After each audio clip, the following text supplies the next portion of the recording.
since 1990. Still in high school, that's pretty good stuff. And then when he finished his comp sci, he obtained the K08 SCA call. He currently lives in New York City, as you heard him describe. He's been active in 4U1UN stuff and works as an IT consultant there. And he's been to a lot of cool places, A5, ZK3, V8, TX0M, 60, 9M, 0, FJ, FM. You can read the list. It's pretty impressive stuff. In fact, he offered to speak on more than one, and we kind of decided this month at least we wanted to hear about Bhutan. So he agreed to tell us about those experiences. So I'm very much looking forward to this presentation. Adrian, take it away. Still muted, Lee. No, it's okay. Hello. Okay. Well, good evening. Oh. Let's see. Good evening, everyone. From here from New York, from the East Coast. First of all, thank you for inviting me to be a presenter at the Central Arizona DX Association. It's a pleasure and an honor to be able to speak to you tonight about some of the adventures I had last year in Bhutan in the expedition organized by Zoro with the call sign A50 Bravo Oscar Charlie. I'm gonna share my screen now for everyone to see my presentation. Okay.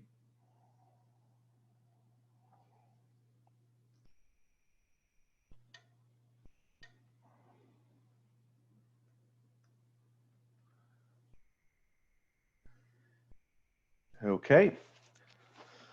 So the expedition to Bhutan started last year in middle of December, and we were there for about 10 days between 11th of December to the 20th. It was a lot of fun, and I had the chance to see some amazing places and meet some incredible people. It's one of those places that a few of us have the chance to see in our lifetimes. And I'm grateful to the team leader for inviting me and sharing with me the chance to see such an incredible place. Our call sign was Alpha 50 Bravo Oscar Charlie, but we also used Alpha 5 Bravo and Alpha 50 Bravo Papa Charlie. And I will explain in a bit what these call signs mean. The expedition was organized by Zoro. His call sign is Juliet Hotel 1 Alpha Juliet Tango. His actual name is Yasuo Miyazawa, but everybody knows him as Zoro. And I guess he doesn't need too much of a presentation. If you've been a ham for any number of years or did any DXing whatsoever, you definitely heard about Zoro.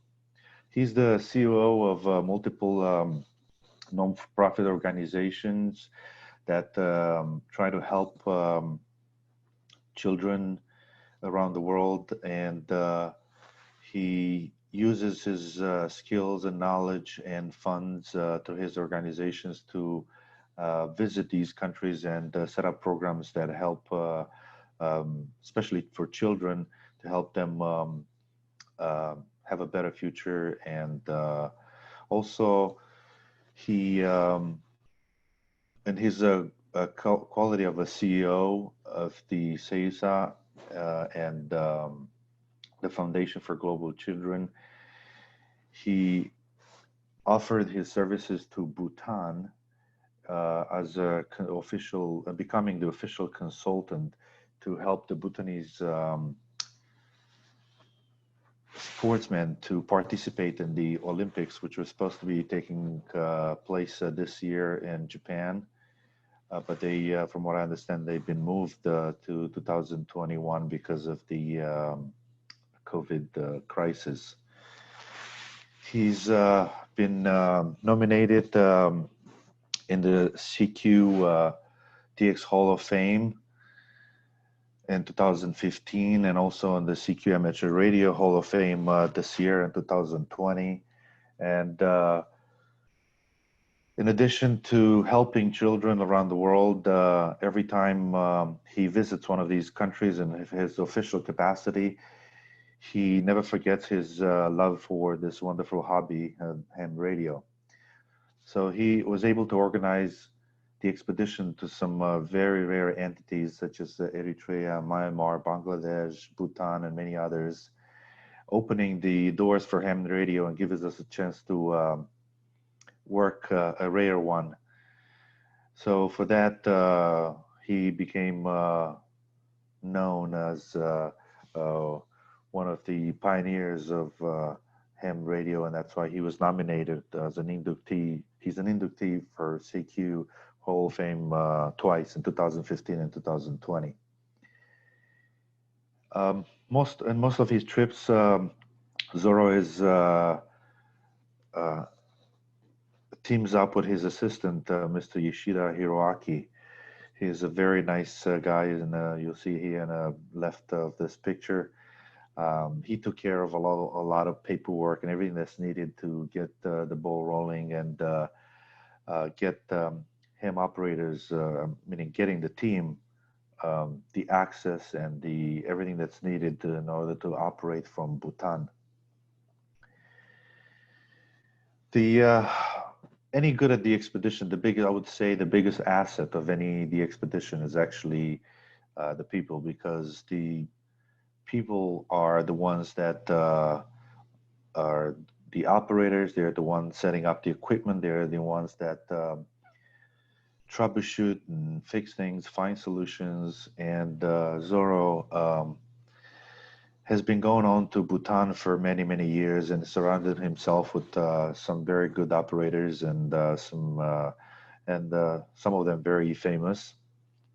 Champ, he's from Thailand, and he also is an inductee in 2020 in CQ Hall of Fame. His call sign is Echo 21 Echo India Charlie.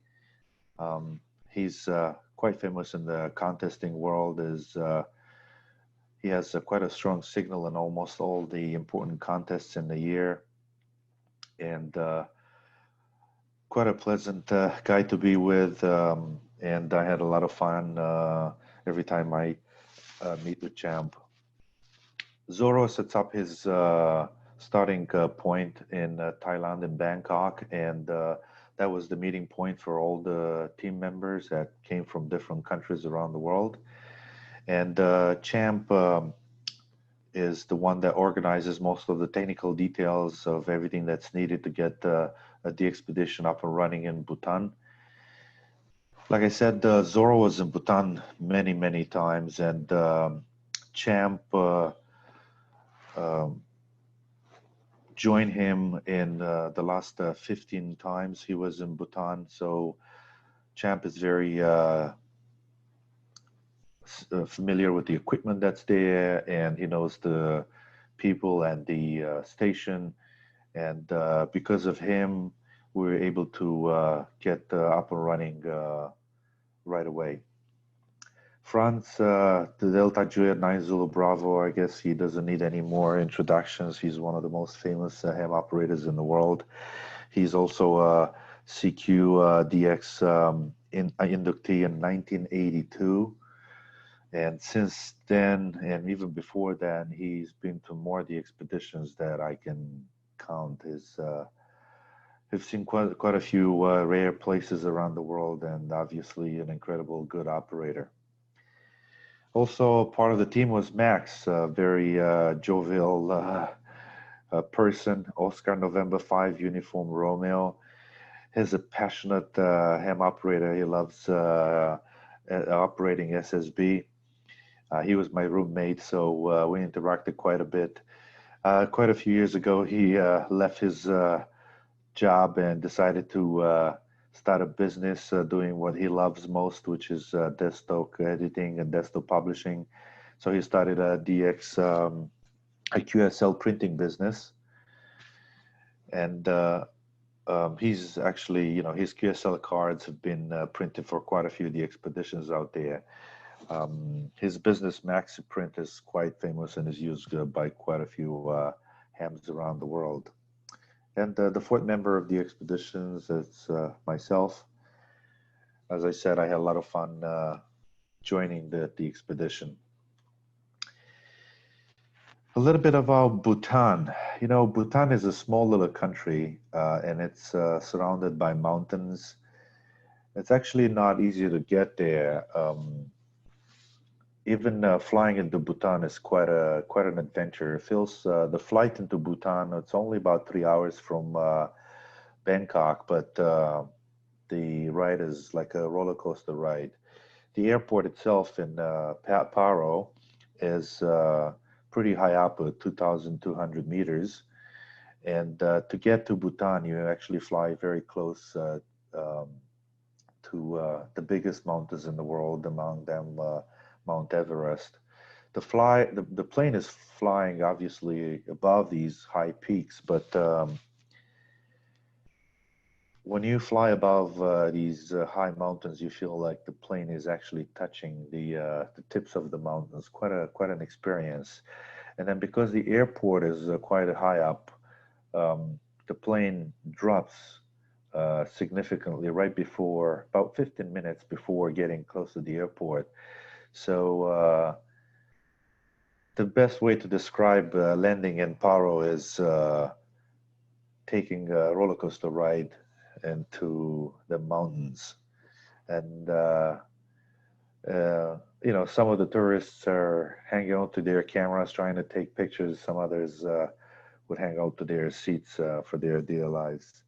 It feels quite a bit. Actually, we're told that to fly into Bhutan, they use some modified Airbus A319 planes, and these planes are modified to give some extra thrust to the engines so that they can gain altitude a lot faster and be able to brake a lot faster. Once you land into Paro, which is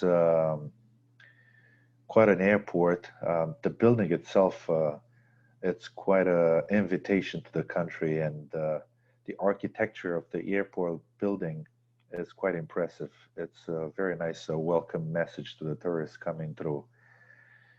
We were told that this was a busy day for them at the airport, and I took a picture to show my friends what a busy airport looks like in Bhutan. The reason they don't have that many tourists is because Bhutan is trying to, or the government of Bhutan is trying to preserve the way of life of people in Bhutan. And as such, they are trying to restrict the amount of people coming or visiting the country. The one way of the government restricting the tourists is imposing a fee for the tourists visiting. The fee is currently about $500 a day. So just to be in Bhutan for 10 days will set you down about $5,000. It's quite a sum of money, but trust me, is well worth it. The country is pretty mountainous, like I said, is a kingdom, and it's bordered by India and China. China to the north and India to the south. It's a pretty small country, less than 1 million people, and its capital, it's in Thimphu. Thimphu is the place where actually the ham radio station was located, and that's where we went there. English is spoken widely in the country, and that was a pretty good advantage for us because us and the team, because we're able to communicate very easily with most of the people that we met, and we're able to share, ask questions and trying to understand their culture and their way of life. Totally different from what I'm used here in New York. The Bhutanese language sounds uh, quite different than any other language we heard. Even pronouncing the name of the language is kind of difficult. I think it's called Zonga, but I might have pronounced that wrongly. The country is not measuring the wealth of the people by using the normal GDP numbers, but the government is using the so-called gross national happiness. It's a very interesting index that the king is using to measure how happy the people are in the country, and that's basically the final goal. And I have to say, and I have to admit, that's quite an interesting way of looking at the country from the point of view of how well are the citizens doing. These limitations that I was talking about are started to be imposed gradually, and it started around 1993. So quite recently, I should say. Some people say that Bhutan today looks like the way Nepal used to look about 50 years ago before tourism started to be aggressively um, developed in Nepal. We arrived in Bhutan theoretically having diplomatic visas because Zoro was there in a official capacity. And theoretically, it doesn't really matter what kind of visa you're in a country, to do ham radio. But from our point of view, this was great because we carried so much equipment with us that, when you travel quite a few times in the expeditions, one of the things that you're concerned about is that you get into a country and they make you open bags and they say, "What do you have in there?" We say, "Ham radio equipment," and people say, "What? What's that?" So forth. So you always feel a little bit unease when you travel with that much radio equipment. But because we had an official invitation from the king of Bhutan to be there, the whole proceedings and the customs related and passport control were pretty easy, and that was quite a relief for us. As you can see in the picture on the right, we had really quite a bit of equipment. That big long box that you see there, it's actually a telescope that the Zorro was donated to the one of the local colleges. So quite a bit of equipment. As soon as we got out of the airport, our designated driver, Mr. Kuman, quite a joyful fellow. He waited for us with a white truck, and he helped us get everything loaded, and we prepared for the 1 hour and a half ride to our final destination. The He is dressed in the picture on the left. He's dressed in the national garment called Go. Uh, and most of the people that we met in Bhutan wore that type of garment. And that was quite an interesting view. Makes you feel that you're really far away from your home. Kuman spoke pretty good English, so on our trip to our final destination in Thimphu, he told us quite a few things about Bhutan, and it's one of those things that you need a whole book to write down everything that you learn and see while you're visiting such an unusual and amazing place. Our final destination and our lodging was actually Royal Thimphu College.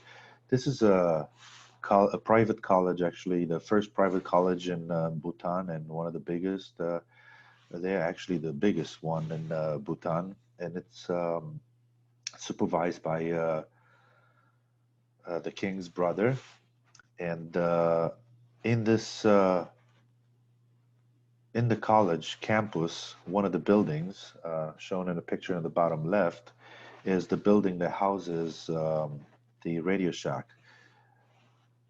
And also in the same building is where we've been housed. And the rooms are quite comfortable. One of the things that we are looking for is to make sure that there's enough heat. But I have to say that compared to most of the expeditions I go to, the faraway places and sleeping in a tent and fighting with the weather and other weather-related issues, this was our stay there was very comfortable. One of the things that's hard to get used to is the food. Uh, and Zoro, being in Bhutan so many times, he brought a lot of food from his native Japan, and this is prepared food and also ingredients. From time to time, Zoro actually enjoyed in the evening after he finished with his official meetings, he would uh, en- enjoy preparing dinner for the crew for the team, and that was quite interesting. He loves to cook actually, and that's another thing that I learned about him while I was in Bhutan. Like I said, the lodging there was quite comfortable, and when you woke up in the morning and see that view that's shown on the picture on the left there, when you see that view in the window, it just makes you feel like you're on a totally different planet. It's impressive view and makes you feel content and ready for the big things. In our case, radio. The one day we took some walks around the campus, and we wanted to go outside the campus and check out the area and see what's going on. And right outside, right at the gate, uh, we saw this big banner that quite a few bears in the area. So we decided to cut short our walking trip and go back to the station. The radio club has quite a few antennas. There's actually three towers, quite a few beams, and this is something that most of this equipment was donated by Zorro and his non-for-profit organizations. Uh, this was built over the many years. Zorro visited the Radio Shack and the campus of the college. Every time he would come in, he would bring new equipment, and over the years, he was able to build this impressive shack. In this case, we added a rotating dipole for 80 meters made by a Japanese company. Quite an interesting antenna. It had a controller that allowed one to move the bandwidth from the SSB part of the band to the CW part of the band, and that was quite interested.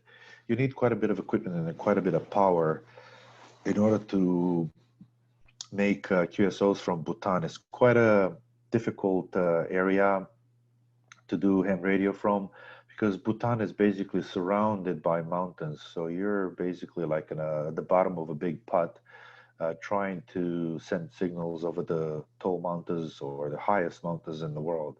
It's quite a challenge, and that makes it very difficult. It's the first time when there were hours and certain days when there was absolutely no radio propagation, not even an FT8. This is something I never encountered before. So again, operating from Bhutan is quite a challenge, especially from this particular location. Another antenna that we added was a 160-meter vertical. This is something made by Spider Beam. It's a top-loading vertical. And one of the goals that Zorro had for this particular the expedition was to make at least a few 160-meter QSO with North America, and that goal was accomplished. We weren't able to make a lot of QSOs in 160 with North America, but nevertheless was the first time since he visited Bhutan that the expedition was able to make such difficult QSOs. Also, Zorro was able to obtain a license for the first time ever to activate the 60-meter band, and we were quite successful in doing so. We actually installed just a simple dipole between two trees, and that did the trick. All the QSOs were 60 meters were in FT8, We attempted to do one QSO on CW, but that didn't work out too well. So we reverted back to FT8, and I think, if I remember correctly, we did over 2,000 QSOs in 60 meter. Quite an impressive accomplishment. The top left picture shows the controller for the 80 meter rotating dipole that we had to assemble and install. And the instructions are in Japanese. My Japanese is a bit rusty, so luckily just like ham radio, the electronics language is international, so we're able to put the antenna together very easily, and then we got quite a bit of good results from it. While we're there, a group of local young men were very eager to learn about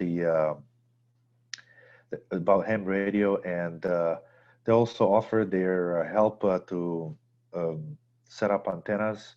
Obviously, they had the extra tools, and the extra manpower definitely helped us to install all these antennas very quickly and get on the air um, as soon as possible.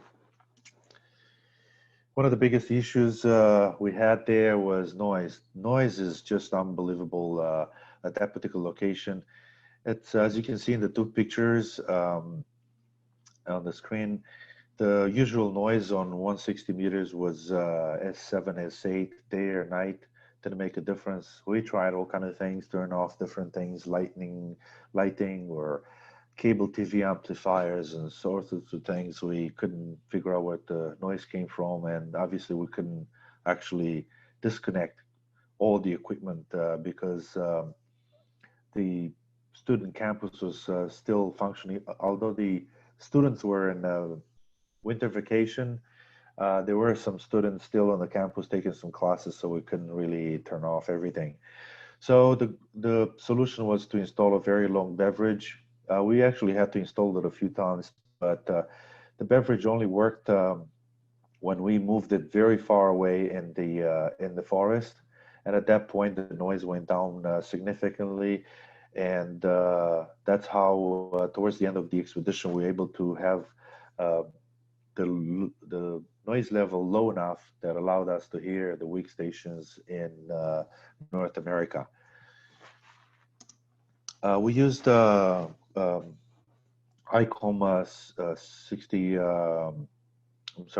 7600 that were made by ICOM. We love this radios because they have inputs for separate inputs for RX for receiving antennas, allowing us to experiment with the beverages and find solutions to the noise problem. So although we have multiple radios, we dedicated the 7600 for the 160, and also for the 60-meter band we used a simple 7300 radio. Again, all this equipment was brought in and donated by Zoro and his organizations. In our day off, we had the chance to visit Bhutan. It's like I said, it's quite an experience. We were able to speak to the local people. They were obviously curious. Not many tourists are visiting. Not many people from overseas are visiting the country. We visited the local town. We tried the local delicatessen, which is that's actually the national food. You see it there, right at the bottom of the page. It's a mix of cheese and peppers, and the most important thing that's added is chili. According to the Bhutanese customs, the more chili you add, the better the food is. It basically gets to a point where it's unbearable for people like us that were not used to this kind of food. That's one of the reasons actually Zoro brought some food from the from Japan to serve to the team members. Everywhere you go, you see all these prayer flags. They were everywhere in the country. Different colors mean different things. You know, you're praying for health or for wealth or for other reasons, and that gives the color of the flag. One of the interesting things about Bhutan is that there are no um, traffic lights. The only street intersection that might require some traffic lights is actually driven by a policeman right in the middle of the street, and that's pictured here in the middle. We saw quite a few constructions in the so-called capital, not really a bustling city, but just a small town, at least by New York standards. One of the interesting things that we saw is that the Bhutanese people are trying to blend old technology with new technology, and that is being seen in the construction materials. On the left here, you see in a picture where concrete is blended in with bamboo, which could be found uh, quite in plenty here in the country. So the buildings are a mix of old and new materials. Bottom right is a picture of a butcher shop. It's always cold in Bhutan, so I guess they don't need a fridge to keep the meat at a low temperature. We also visited a couple of temples, and one of the temples I was turning the prayer wheels to ask God for good propagation, and I guess our prayers were answered because we were able to make those sort of 160-meter QSOs with North America. We're lucky enough to be in Bhutan during the Bhutan National Day, which is December 17.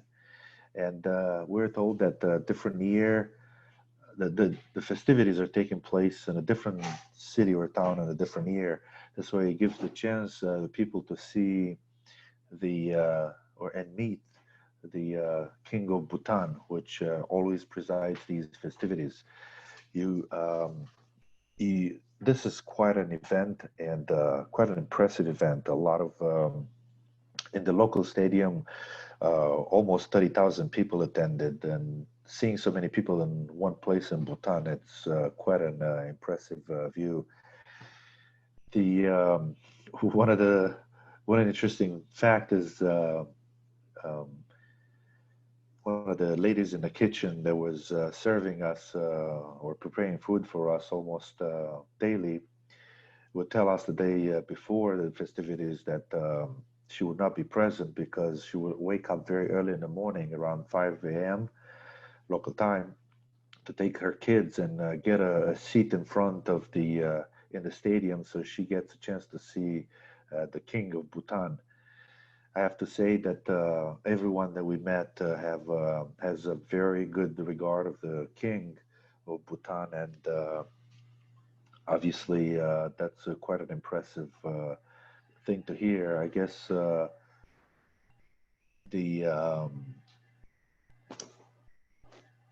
Bhutan has free education and free healthcare, and you know, people are consider themselves very happy, and uh,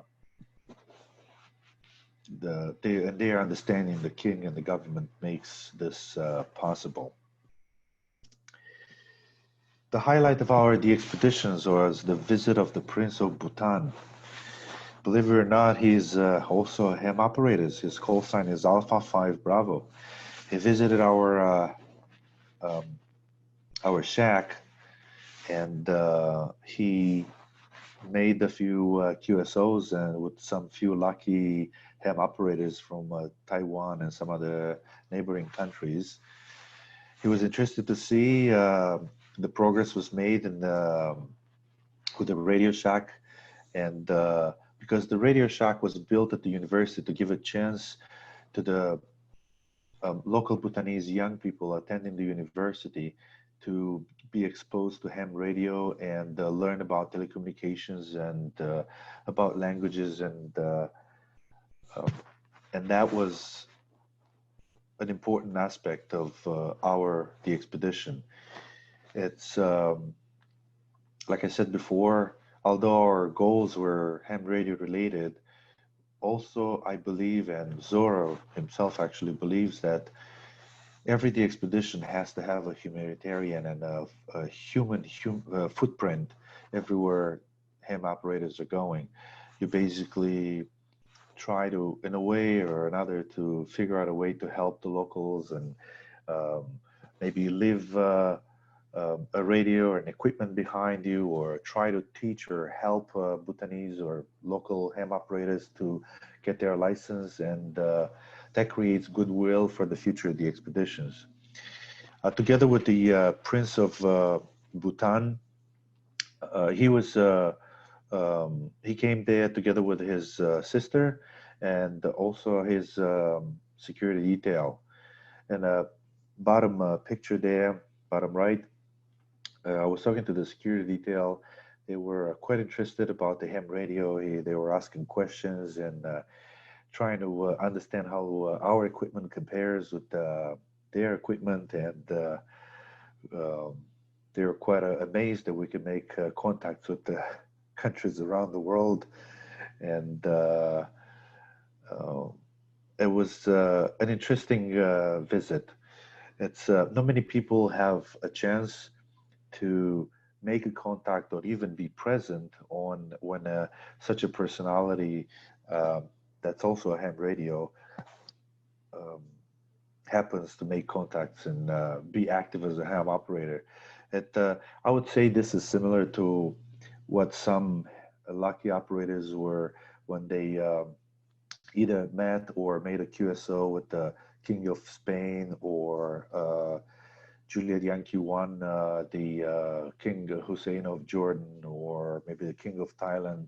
All these personalities that have a ham radio license. So indeed, it was a highlight of our the expedition. From the point of view of ham radio, um, we achieved not a huge number of QSOs, around 10,000, and that was because our goal was not to make a lot of QSOs. The radio club is there, and Zoro visits Bhutan at least a few times, 2 or 3 times a year, and that gives a chance to the operators to make a lot of contacts. So Bhutan in the most wanted list is at the position 101, so not very rare. And on the low bands is position 90.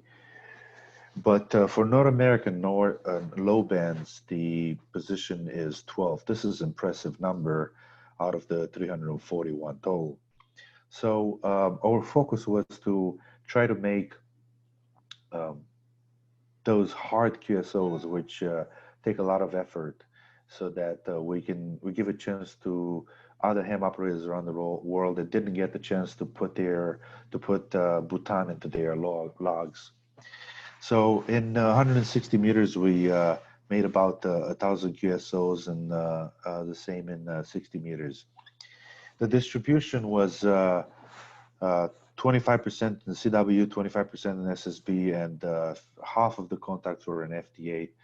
And again, this was so that we can be more active in lower bands, and also to fill up those hours in a day when there was very little propagation from our particular location. 20%, almost 20% of our QSOs were in old-time new ones, and this is very um, a very good number to brag about. The continental distribution was for Europe 75%, obviously because of proximity. Asia 20%. As for Asia, this is Bhutan is not really a rare country, and 3% it's with North America. Well, one of the things I wanted to add is that Zorro is quite a figure in the ham radio world, and I'm glad that I had the chance to join him in the expedition, and he makes this possible because of the way he sees the world. Um, there his passion for ham radio, and that blended in with his passion for helping the children around the world, had impressive results for everyone that had the chance to um, work him either through ham radio or meet him at in his status as a CEO for his nonprofit organizations. So at this point, I thank you for listening. I hope you guys enjoyed it, and I'm ready to take any questions that you might have. I'm going to stop the sharing of my presentation, and like I said, I'll be ready for questions. If you have a question, go ahead and unmute your microphone. Hey, Adrian, this is Ned. Where were your 160 QSOs? Mostly in New England or East Coast, or how far west did you work? Most of the QSOs were in East Coast. There are a few in the middle of the country. I think we reached one or two QSOs in Arizona. I heard actually a lot, once we installed that beverage, that very long beverage, well, you know, it was an iteration. You know, we put a small beverage, we figured it's enough. That wasn't, we made it even longer, move it farther away. And then I think 4 days before the end of the expedition, we moved it actually quite a bit far away from us. And at that point, we started hearing North America.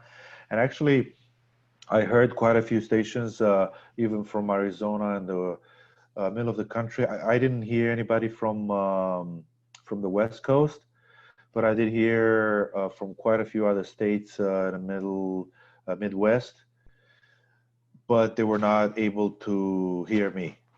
So although we had that vertical with the top loading and full power, we're not heard as well as we're hearing. Yeah, it's tough. We were looking for you very hard from our 160 station, and no joy. But are you going back, do you think? Well, Zorro goes there at least 2 times a year, sometimes 3 times a year. So basically, like I said, he kept added equipment at the beginning. The goal was to be active in, 20 meters, 17, 30 meters and so forth, to be able to give a old-timey one, to have a 1-in-1. At this point, the goal shifted to the low bands, and now we learned that, there's no way to do 160 a day unless you put a very long beverage.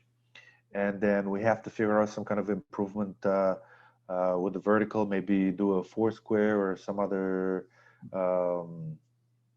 better antenna. One of the things I didn't mention is that once we left, we had to remove the beverage and the verticals because those we put in the area where it was not designated for antennas. It was like the common grounds for the students to enjoy. So those have to be reinstalled, but installing a vertical and a beverage is not a big deal. So it's a learning curve. I don't know if I personally going to go back. I would love to, but like again, Zorro and Champ, it's been there many times. Champ has been there for 15 times. That's quite an impressive number, I would say. Yeah, I think I worked Champ this your last trip on 40, which is our easiest. That's actually our easiest path is on 40 from here. Signals are usually best then. Thanks a lot. You're welcome.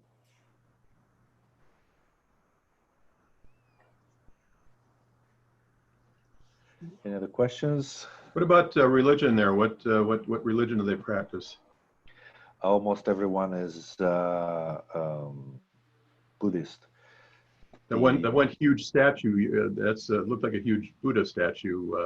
When you're looking down the big view at the beginning of your presentation, you can see the huge statue down in the city or the town there.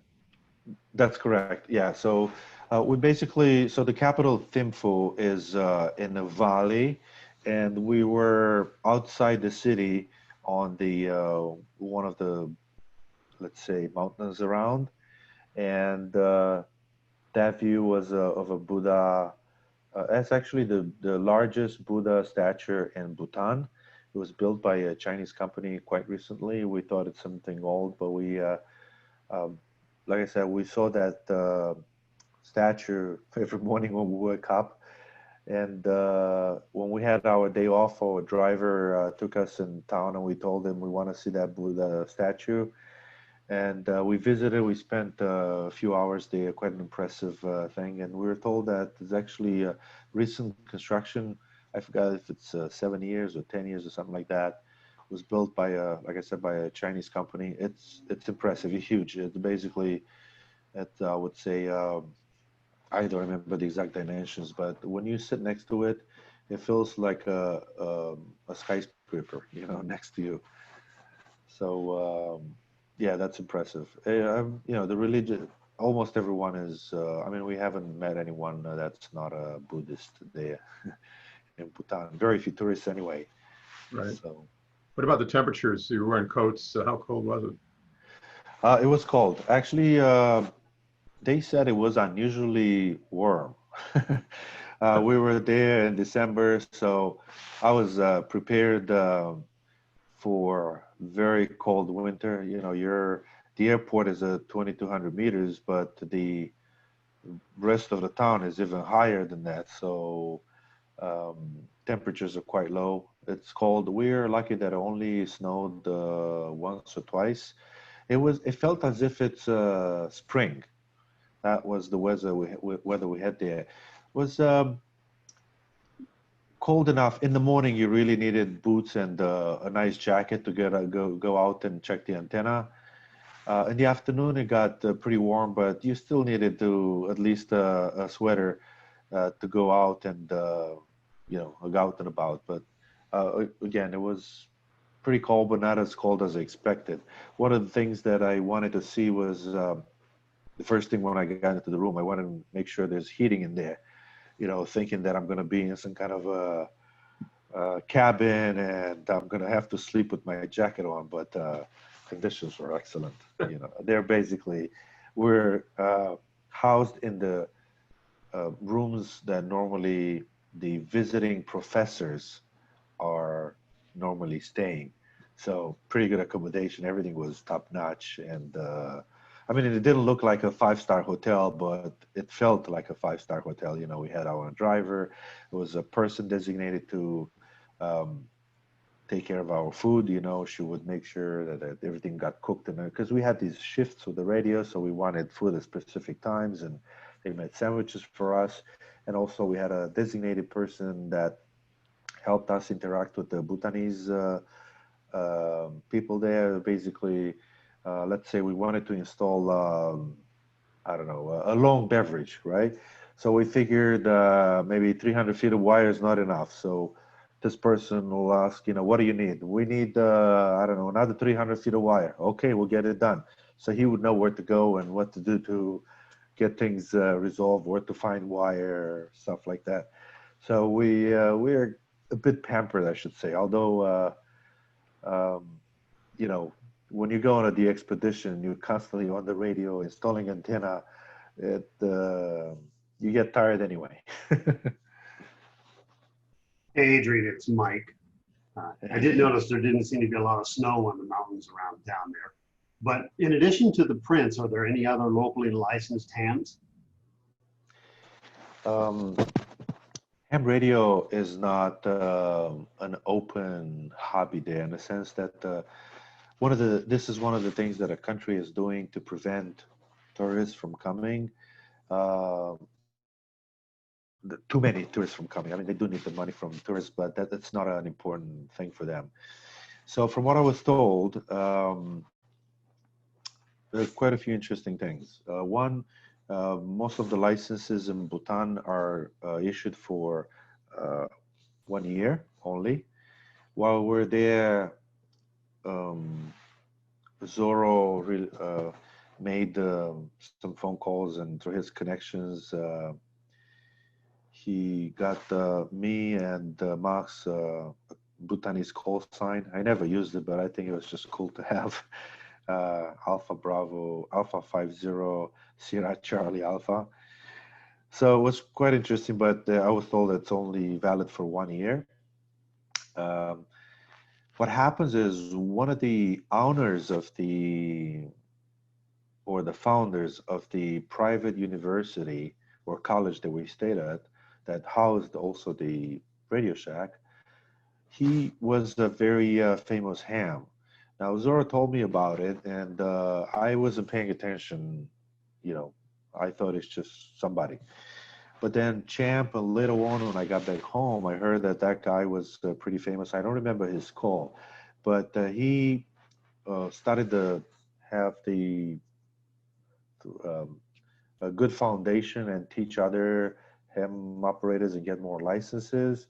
And it's because of him, the ham radio licensing got a little bit more relaxed. So through his relationship with the king's brother, the prince, Zora was able to negotiate, and now things have started to be more relaxing. So it's easier to get more licenses for people visiting and also local operators. So one of the things, one of the goals of the Radio Shack is to teach or help the Bhutanese students there get their licenses.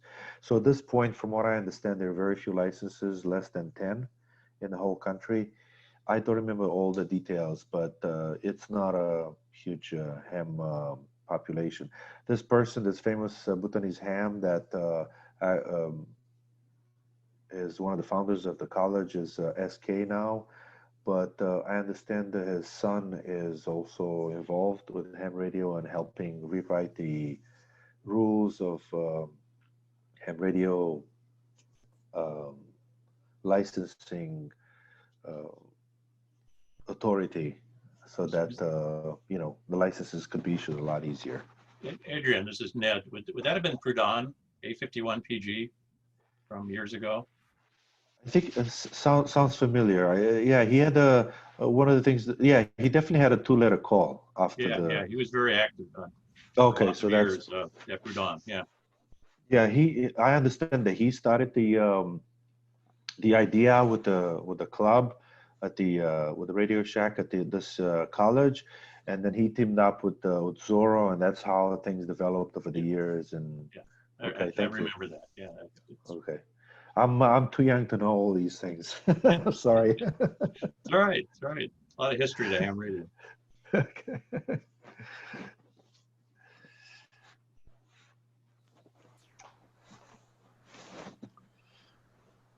Any other questions? It sounds like a lot of questions. Somebody got a question? No, I was just going to thank Adrian for taking the time and come on board. When I contacted him, I thought I might have to sweet talk him, but he was easy. Well, one of the things that I have to say, Mike, is a few years ago when I figured going to the expeditions would be cool, I said I have to, see how it's done. So I asked left and right, and then somebody gave me one of the books from your Voodoo, the Expeditions, and I started reading that, and I said, oh boy, things are not easy, but they're so much fun. I think it's worth the headache. So, the Voodoo Expeditions are quite a I would say bootstrap for me starting going to the expeditions. It's I mean, in a way, I'm lucky through my job because I don't have to show up at work. I just have to get things done. So, in computers, you can do a lot of things remotely, and I would go to the expeditions and have to work a few hours a day, but this way allows me to travel a lot more than other people. So. Well, so Adrian, what is internet connection like in Bhutan? actually it was pretty good. I was impressed. It's a college, so obviously the college was was studying three main things. They said the computers, business, and politics, I think it was called. So the idea is that this is the college that forms the future diplomats, the future pillars of the country. And because it has quite a, extensive computer department, I guess in my view, probably that's why the internet connection was pretty good. I mean, it's they are most of the population of the Bhutan is in the big cities or towns, I should say, and probably it's not difficult for them to get a good connection. And I mean, the country has 750,000 people. It's my neighborhood has more than that, so I guess not that many people would use the connection, but it was pretty decent.